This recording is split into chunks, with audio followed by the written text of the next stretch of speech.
Wait till they see her, Graham chuckled, tossing back his whiskey.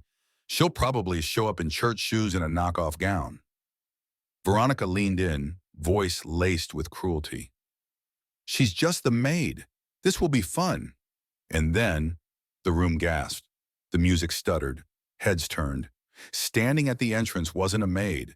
It was a storm dressed in silk. Have you ever watched someone walk into the fire just to burn the lies down with grace?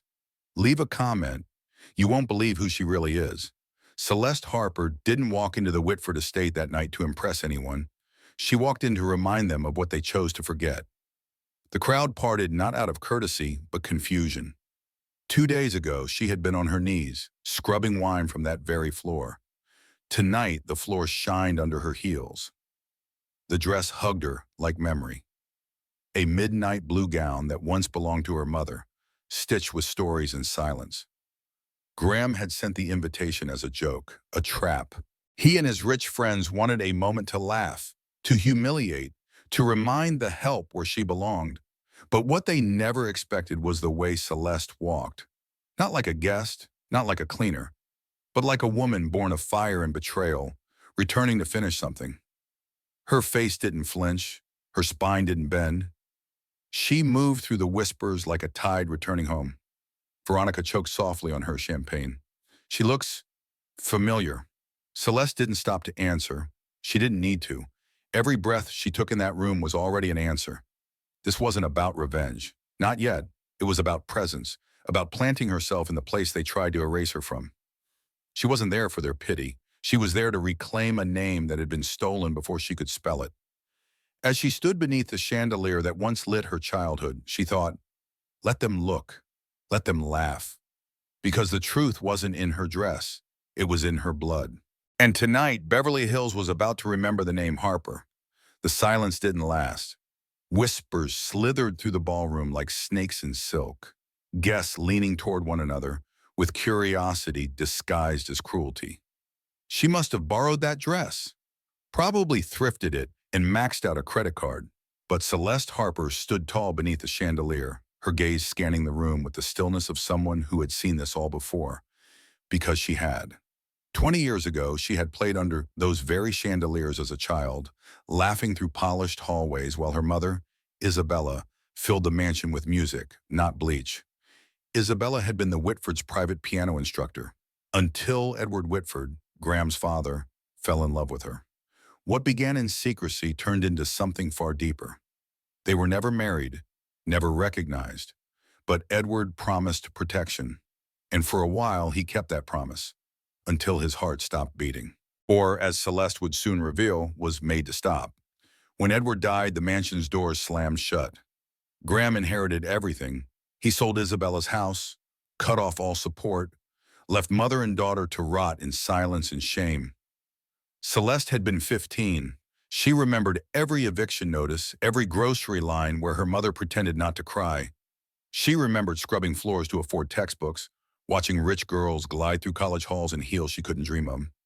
But she never forgot where she came from, or what had been stolen. And when Graham sent that invitation dripping with mockery, he had no idea he had summoned the ghost of his own sins. Celeste moved through the crowd like a memory reborn. I didn't recognize her with her hair down, one woman whispered. She looks like someone. Graham watched her too, eyes narrowing. Something was off. She wasn't acting like a maid in borrowed silk. She was too calm, too steady. He stepped forward, flashing a smirk. Celeste, what a surprise. I didn't think you'd actually come. Oh, I came, she said, voice smooth like chilled wine. You invited me, remember? Of course, he chuckled, waving a hand. Every guest deserves a taste of glamour. Funny, she replied, turning slightly toward the guests. Because I didn't come for a taste. I came home. Laughter around them hesitated. Attention pulled tight like a piano string. Celeste's eyes found Graham's. You don't remember, do you? She asked quietly. The girl in the red ribbon? The one you told your friends wasn't your problem anymore. Graham blinked. What are you talking about? Celeste reached into her clutch and pulled out a ring, simple but unmistakable. The Whitford family crest carved into sapphire. The room inhaled. You gave away the mansion, she said, holding the ring high, but you forgot about the blood in its walls, the truth you tried to bury beneath your father's marble. And in that moment, Celeste wasn't the cleaning lady anymore. She was the storm the Whitfords never saw coming. Graham Whitford's smirk faltered, just slightly, but enough for the entire room to feel it. That ring, the family ring, didn't belong to anyone outside the bloodline. It was passed down through generations of Whitford men, worn only by those chosen to carry the legacy forward. And now it gleamed on the fingers of the woman he had invited to be the night's humiliation. "Where did you get that?" he asked, voice lower, sharp. "Did you steal it from one of the drawers while cleaning?" Celeste didn't blink. She lifted the ring slightly, letting it catch the light.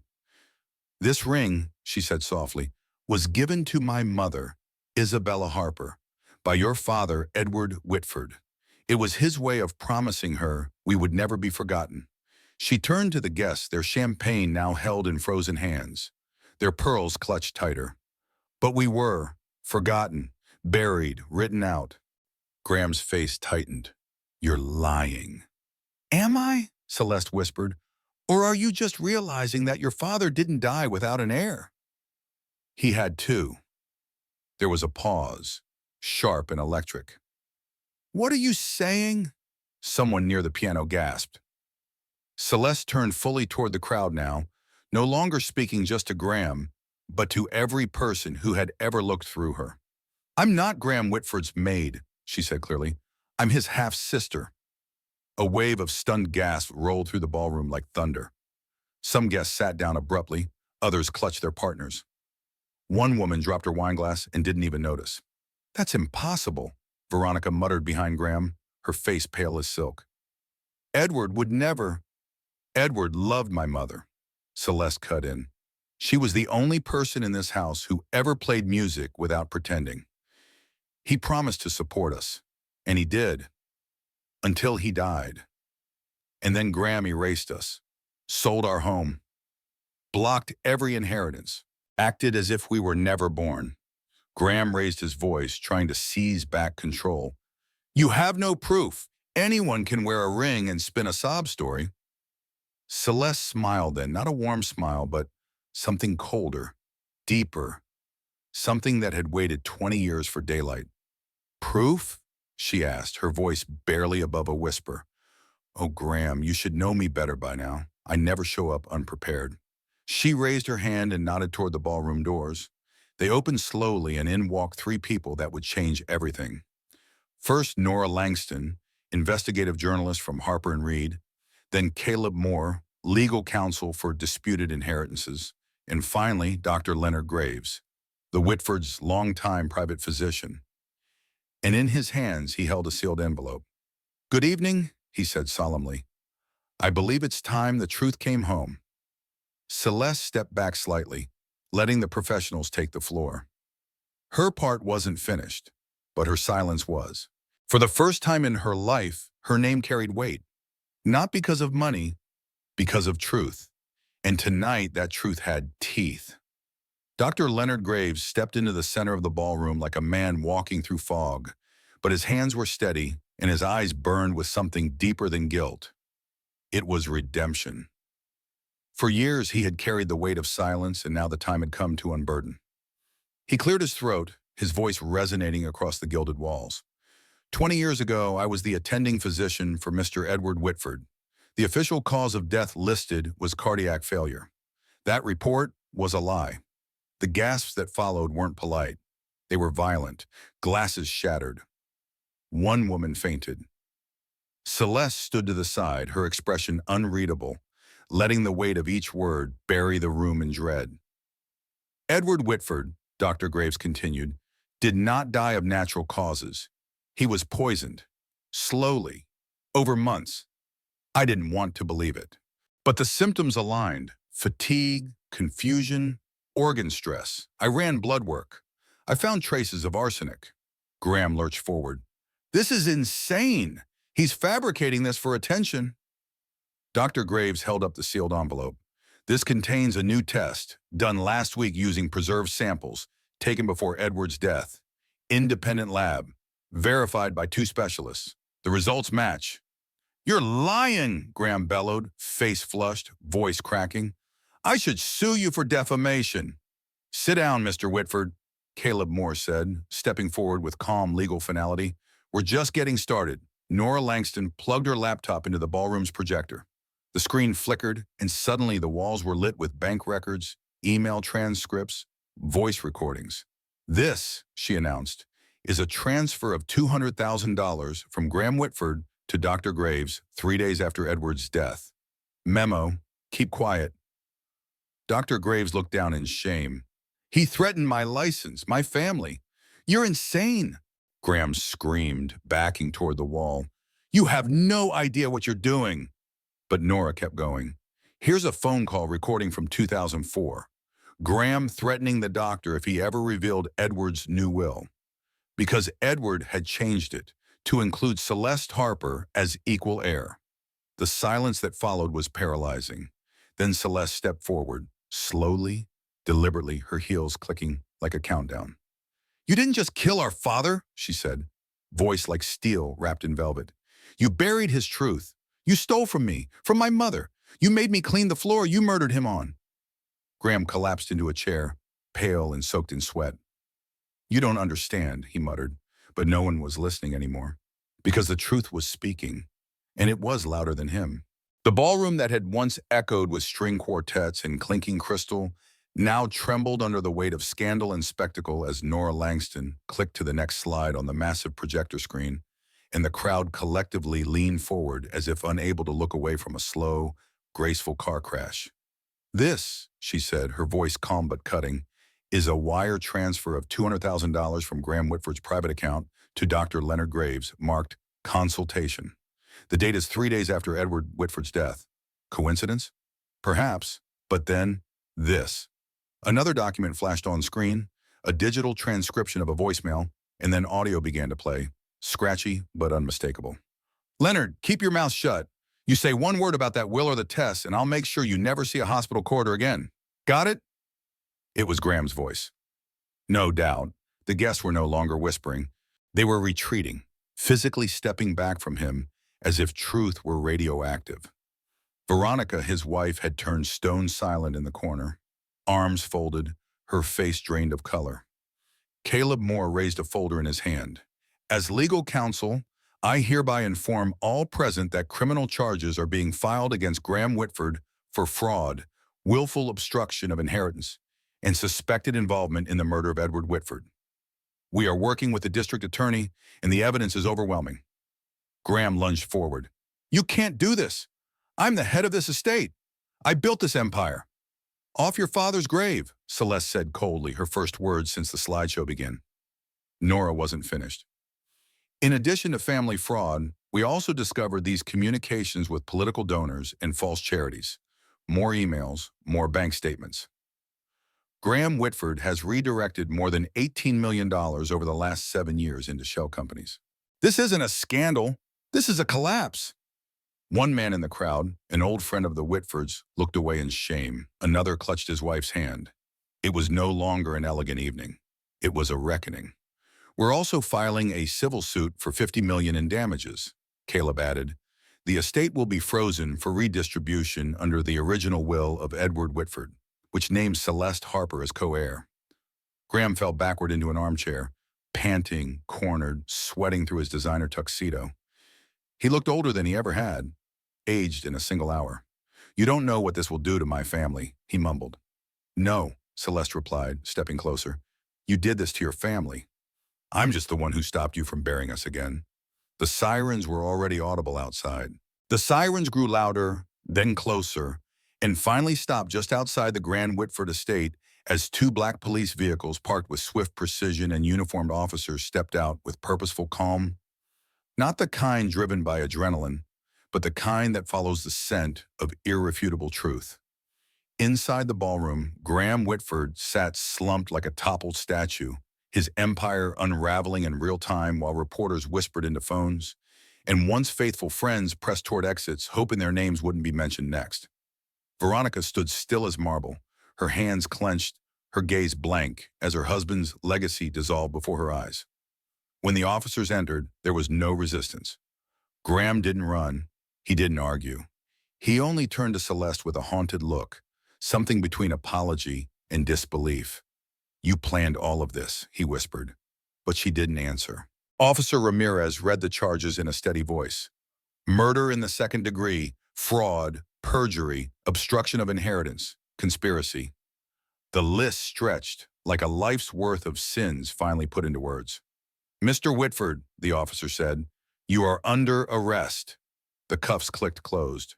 Graham winced. The room froze. No one clapped. No one cheered. It wasn't a moment of victory. It was mourning. The death of a man's soul in public view. Celeste stepped forward, her voice clear. "I want everyone to understand something. This wasn't revenge." Her eyes swept the crowd, now quiet as a courtroom. "This was justice. For my mother, who died believing we were forgotten. For my father, whose life was stolen with silence. And for every person who ever scrubbed this floor while being told they didn't belong." Nora Langston nodded subtly from the side, camera still rolling. The story wasn't over. It was being rewritten. One guest stepped forward hesitantly. It was Lorraine Dalton, her voice shaking. "We didn't know." Celeste looked at her evenly. "You didn't ask." Another added, "But we treated you kindly." Celeste tilted her head. "You laughed when I walked in." "That wasn't kindness. That was a performance." The officers escorted Graham toward the door. As he passed Celeste, he turned his face away, unable to look into the eyes of the sister he tried to erase. But she watched him go, not with malice, not even satisfaction, but with the calm of someone who had finally named the truth out loud and refused to be ashamed of it. Outside, the flash of cameras greeted his downfall. Inside, the woman he tried to humiliate stood taller than any chandelier in the room. And for the first time in 2 decades, Celeste Harper felt no need to hide her name. Because justice had come wearing heels, holding evidence, and speaking with the voice of the daughter they thought they'd silenced. 6 months later, the Whitford estate didn't look the same, not because of the marble or chandeliers, but because of the energy within it. Gone were the hushed tones of fear and artificial hierarchy. In their place were voices of collaboration, laughter from the staff lounge, and the quiet dignity of people who were finally seen. Celeste Harper now sat in the office that once belonged to Graham, though it had been completely redesigned. No more walls of ego, no more leather chairs too stiff to welcome. Instead, there were photographs of scholarship recipients, framed letters from single mothers who had received childcare grants, and a bright corner window that looked out over the city her family had once tried to forget her in. She didn't wear power like armor. She wore it like grace. Her new assistant, Naomi Ellis, once a cleaner like Celeste, entered with a smile. Harper and Reed magazine just published the feature. They're calling it The Quiet Revolution. Celeste smiled softly. She had declined every talk show, refused every documentary. Her victory didn't belong on a red carpet. It belonged in the policy changes she had implemented, in the janitor who was now training for an HR position, in the cafeteria worker whose son had just enrolled in college on a Whitford Foundation scholarship. And when letters came from young women saying, "I didn't know someone like us could win," Celeste didn't reply with speeches. She replied with opportunity. In her home, she had adopted 2 girls, sisters who had survived the foster system. That night, they fell asleep in rooms with bookshelves and nightlights and soft blankets that didn't smell like fear. Celeste sat in the quiet, holding a photo of her parents, whispering, "We're home." Across the country, Graham Whitford sat in a prison library, reading a letter from his own children. It said, "We finally understand why she did it, and we respect her. Some names are erased by scandal. Others are engraved by justice." Celeste didn't rebuild the Whitford name for revenge. She redefined it, and in doing so, she reminded the world of something simple and unforgettable, that dignity doesn't come from a last name or a bank account. It comes from the courage to walk through fire without letting it burn away who you are. Have you ever been underestimated, only to rise and reclaim your story? Share your journey in the comments, and let's remind the world what dignity truly looks like.